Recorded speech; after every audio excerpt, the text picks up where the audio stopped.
Thailand has always been Asia's golden gateway, the one destination that seemed immune to time, crisis, or change. But in 2025, the cracks are finally showing, and they run deeper than anyone expected. For decades, Thailand's tourism economy felt unstoppable. It was the country that turned hospitality into an art form and adventure into an export. But beneath the glow of temples and the neon of nightlife, a silent dependency was forming, one that would eventually become its greatest weakness. What began as a global success story is now turning into a regional cautionary tale. And what's happening here in Thailand could soon reshape travel across all of Asia. It started with empty planes, then with quiet beaches, and finally, with hotel lights that no longer needed to stay on. For the first time in a generation, Thailand's biggest cities and smallest islands are feeling the weight of a global tourism slowdown that refuses to reverse. The numbers tell one story, arrivals dropping, revenues shrinking, but the streets tell another. There's a sense of fatigue, like a country holding its breath between what it was and what it must become. To understand how Thailand reached this point, you have to go back to what made it powerful in the first place. Tourism wasn't just an industry here, it was an identity. It built highways, airports, and entire coastal towns out of sand and imagination. It gave Thailand influence far beyond its borders, soft power earned through smiles, culture, and open arms. But that success came at a price. Over time, tourism stopped being a boost and started becoming a dependence. When the world slowed down, Thailand didn't just lose visitors. It lost the rhythm that kept its heart beating. The early warning signs were ignored. Rising prices, saturated cities, unbalanced policies, each small shift chipped away at the foundation. Then came the global uncertainty that made people cautious, followed by the travel fatigue that changed what tourists look for. The same travelers who once saw Thailand as their first escape began searching for somewhere quieter, cheaper, or newer. Places like Vietnam, Indonesia, and Cambodia began offering similar warmth with fresher allure. The balance of power in Southeast Asian tourism started to move.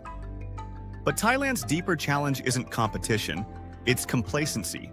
When a country builds its success on being everyone's favorite, it risks being no one's priority. Bangkok, Phuket, and Pattaya still shine, but their gloss now hides the anxiety of an industry waiting for a miracle.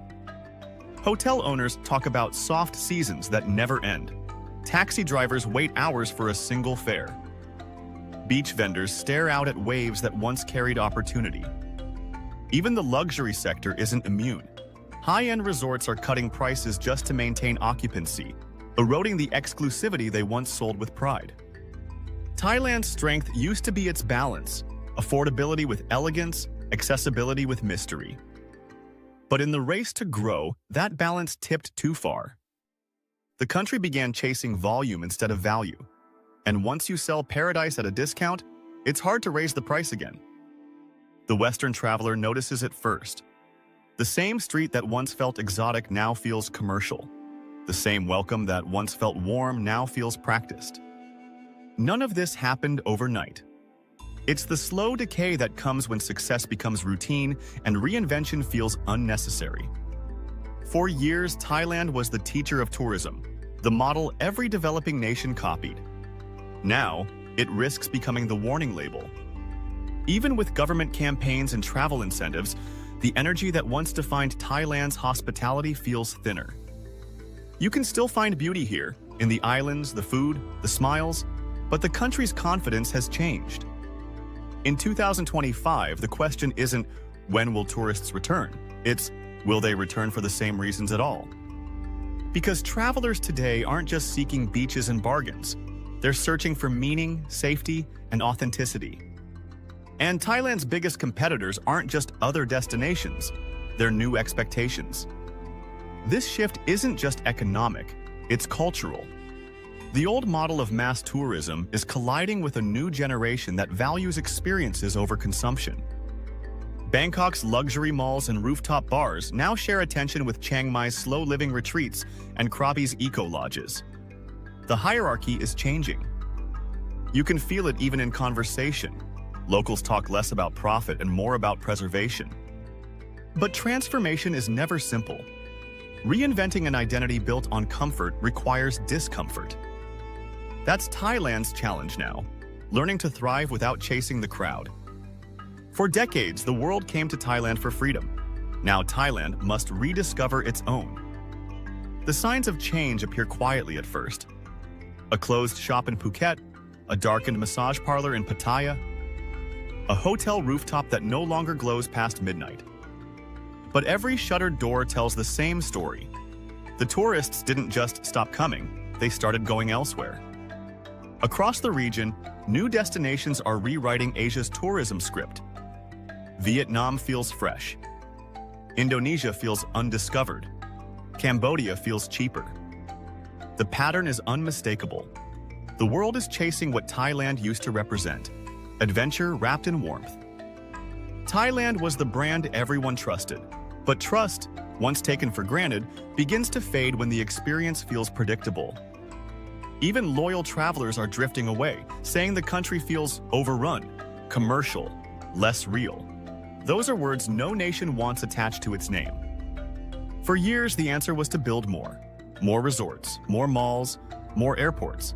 But growth doesn't guarantee magic. Every island once hidden became a headline.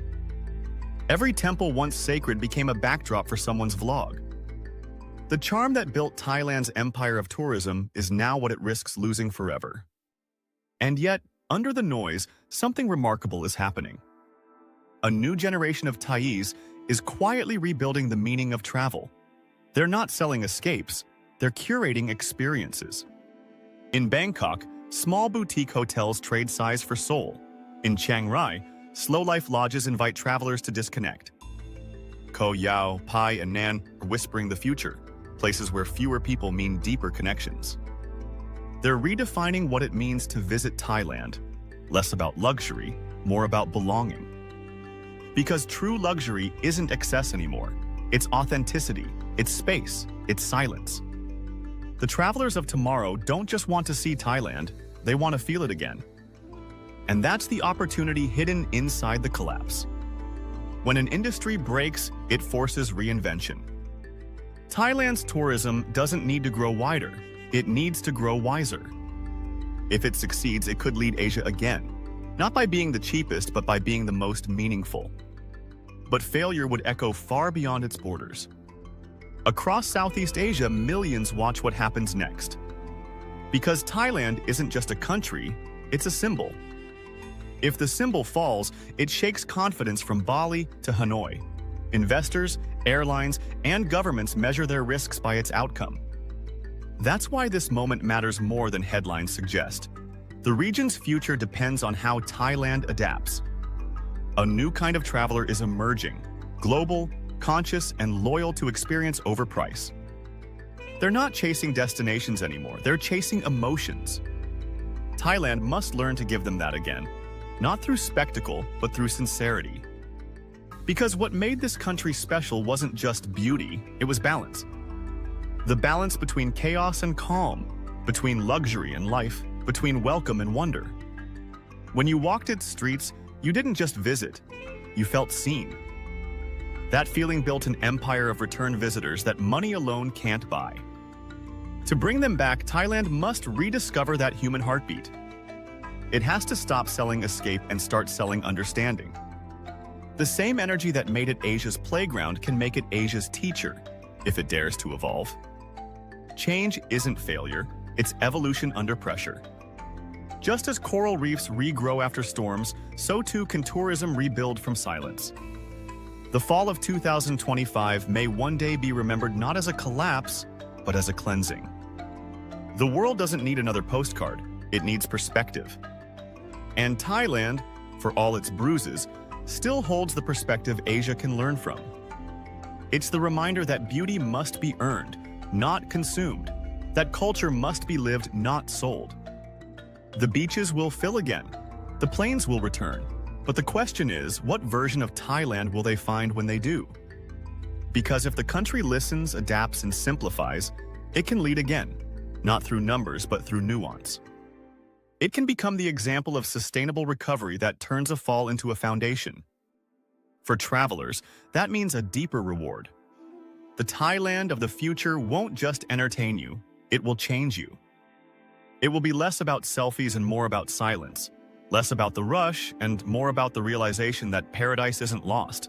It's just learning how to breathe again. That's the final truth hidden inside the collapse. Sometimes a country has to break its image to rediscover its soul. And when Thailand finds that balance once more, the rest of Asia will follow. Because this has never been just about tourism. It's about identity, resilience, and what happens when beauty stops trying to impress and starts trying to heal. The collapse was never the end. It was the invitation to begin again, on purpose this time.